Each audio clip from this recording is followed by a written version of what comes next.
Hey guys, my name is Atlas, and welcome to what I think is going to be quite a special video for this channel.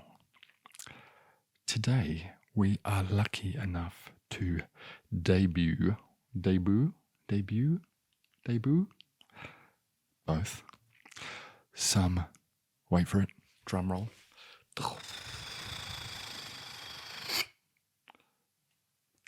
new writing. A new fable, a new story has fallen on my desk. I'm holding in my hand, my very hands, the manuscript. Well, it's an iPad, because apparently there aren't any printers in the apocalypse. But we're making do with an iPad. The manuscript is called Where the Ducks Go. And it is written by my enormously clever friend Joe. And it's a storyteller's dream to be able to bring to life a new story. So, thank you very much for undertaking this journey with me. Thank you very much, Joe, for trusting me to read the first chapter of this book on my channel. And guys, if you like this, and I sincerely hope you do, please like and comment down below so that maybe Joe will trust us with chapter 2. I've been given a sort of plot outline from Joe, but you and I, me and you viewer, are largely discovering this together. Despite it being about ducks, I have been assured that it deals with themes that are very adult, and thus it is not for kids. So, for the first time ever, Where the Ducks Go. Chapter 1. The Features of a Duck. Miguel is not like most ducks. Okay, I should say first, this is Miguel. Hello, Miguel. And this is Miguel's mother, Esther. Good. Let's start that again. Miguel is not like most ducks. I'm not like most ducks, Mum. Yes, you are. You have a beak, feathers, and little eyes. That is exactly like most ducks. I think ducks are more than just beaks, feathers, and little eyes, though. Webbed feet? Esther had never understood her son. Miguel, ducks tend to their duties and protect the flock. That's all. Trust me. I know. I know my ducks. I've had 11 ducklings. She spoke sternly. Well, as sternly as a duck can speak, with wings resting on hips, if ducks have those. They all have beaks, feathers, and little eyes. Miguel swayed anxiously on the spot. Another night, another fight, he thought. Tonight's fight was triggered by Miguel's failure to attend the biannual Waddle On, an event that invites the pond to celebrate the new ducks of the season. I was so embarrassed you didn't attend. Why were you embarrassed? Me not attending some weird grooming session shouldn't embarrass you. You see the new ducklings every day. You pamper them every day. You quack nonsense at them every day. His little plump body shifted uneasily from side to side, balancing on his disproportionately large webbed feet. He knew how his mother would respond, but Miguel's irritation was beyond his control or understanding. I feel you, Miguel. I know how you're feeling. It's just the way it is, Miguel. It's the way it always has been, and it is not up for you to change that. She gesticulated madly.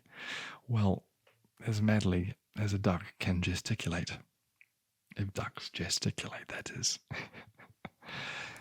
I'm not trying to change it. The flock can do what it pleases, he pleaded. I just don't really see the need in me taking part in this backward ritual. A little shorter and wider than all the others, Miguel fiddled with the tips of his feathered wings and looked down at his caricatured feet. The pigeon-toed duck. It's not little, it's incredibly important.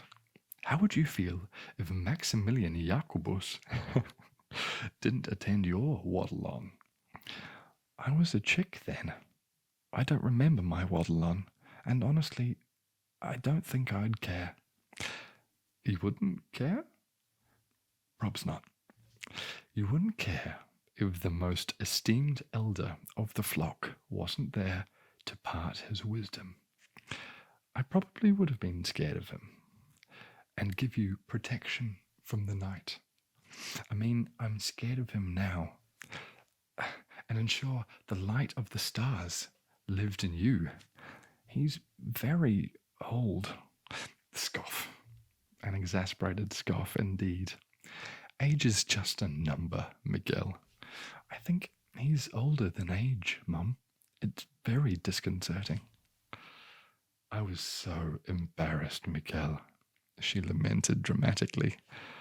I didn't know how to answer the endless questions. Luckily, Esteban was there to step in and say you took to duty early. Esteban to me, I apologize to anyone who's called Esteban out there, just reminds me of some like oiled up sort of male suitor, just like riding a horse, a stallion. Esteban. Luckily, Esteban was there to step in and say you took to duty early. Otherwise, I may have become completely hysterical, which is wildly unsuitable for a duck such as myself. A duck of repute, with good standings and morals. Oh, how I have morals, Miguel. Esther performed her words while tending to the nest. She obsessed over every branch and leaf in every nook and cranny. It was the cleanest and most symmetrical nest in the flock, a fact she wore proudly. She spent her days gloating of its splendor to her friends, who envied her terribly for it. She explained to Miguel how she let Chloe Singer in on her secret to dusting. She uses her wings. I call it feather dusting, Miguel. Isn't it remarkable? She quirked, a strategic segue. I didn't tell Chloe, of course. I told her my secret is in the feet. Ha! What a fool she is. We should invite them over, the Singers, don't you think? Miguel cringed, shuddered, and flinched. The two were spectacularly different. To Miguel, the features of a duck, like tending to one's duties, quacking about one's achievements, and developing the flock, were unfulfilling, robotic, limiting. Miguel very recently grew to despise these features, believing they inhibit natural growth and individuality. Mum, I believe this life is inhibiting my natural growth and individuality. I have opinions. I need to express them. You're expressing your opinions right now. Yes, but, and what natural growth is life inhibiting? You've grown into a strapping duckling. I'm not a duckling anymore. You may not have the flair of some of the other ducklings in the pond. I'm a young duck. Or brain, an excitable young duck. But you have determination, and once this determination is properly steered, you will have the same brain and flair. Classic mum chat. Anyway, interlude.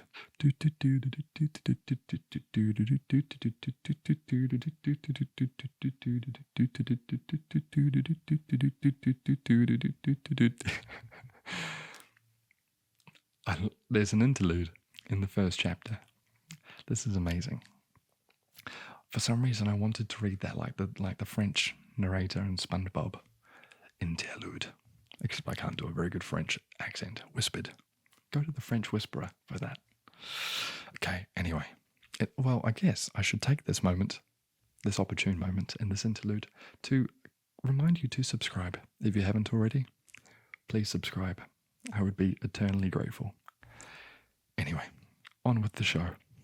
Esther was a fine mother, but not a great mentor to Miguel. In her defense, emotional intelligence was not a common feature of a duck. Ducks were actually taught to suppress emotions. Being too emotional means you're thinking. Thinking means you've either stopped swimming or you've stopped flying. Either way, you're falling or drowning, which means you're about to die. Ergo, being too emotional means you're about to die.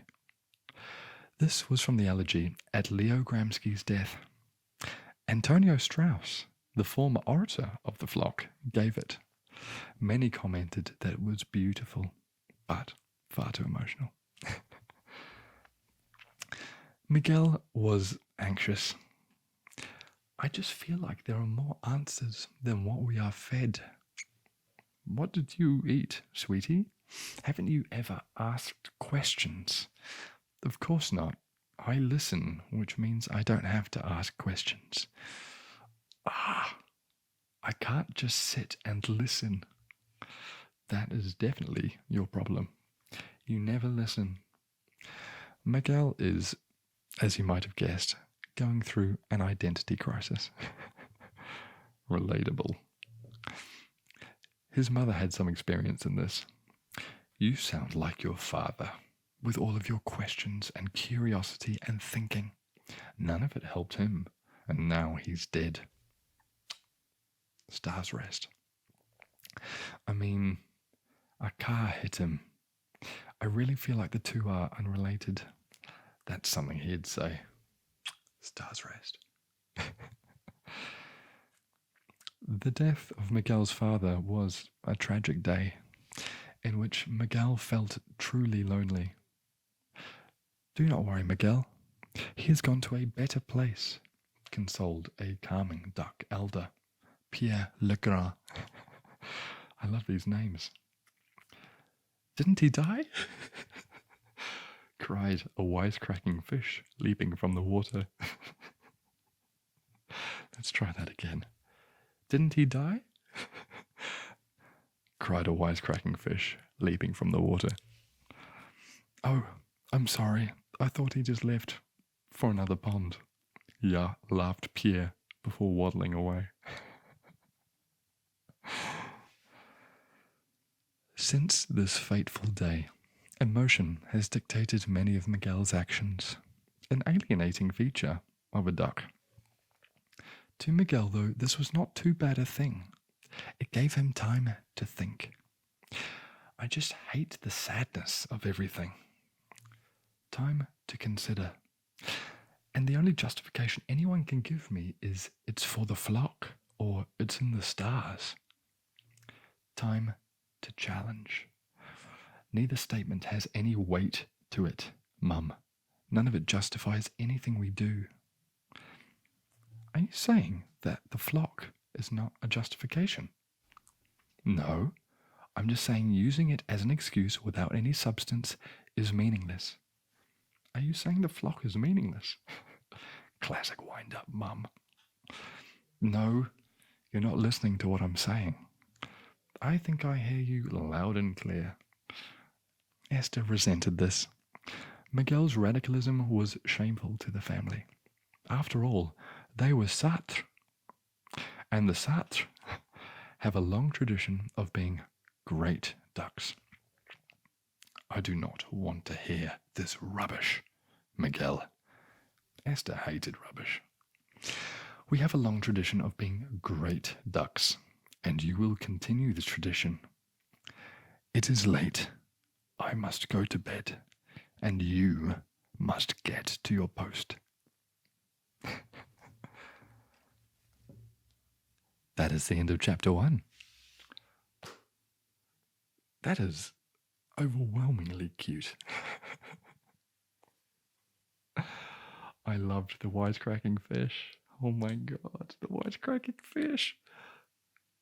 Didn't he die? That is going to be amazing young adult literature or whatever Joe decides that it's going to be in the fullness of time when he's written it. You're a very clever boy, Joe. That was really cool. Please, please, please let me know what you thought of that in the comments below, and indeed if you would like Joe to give us another chapter, because please, Joe, that would be great. I want to see what happens. I want to see what happens to Miguel. I want to see what happens to the wisecracking fish. I want to be introduced to the other people in the community. I want to be able to try and pronounce their names. Anyway, guys, this has been an absolute treat for me. So thank you very much for coming. Thank you, Joe, for trusting us with this chapter. And yeah, I hope very much to see you guys with whatever we do next week. Have a great few days. Cheers.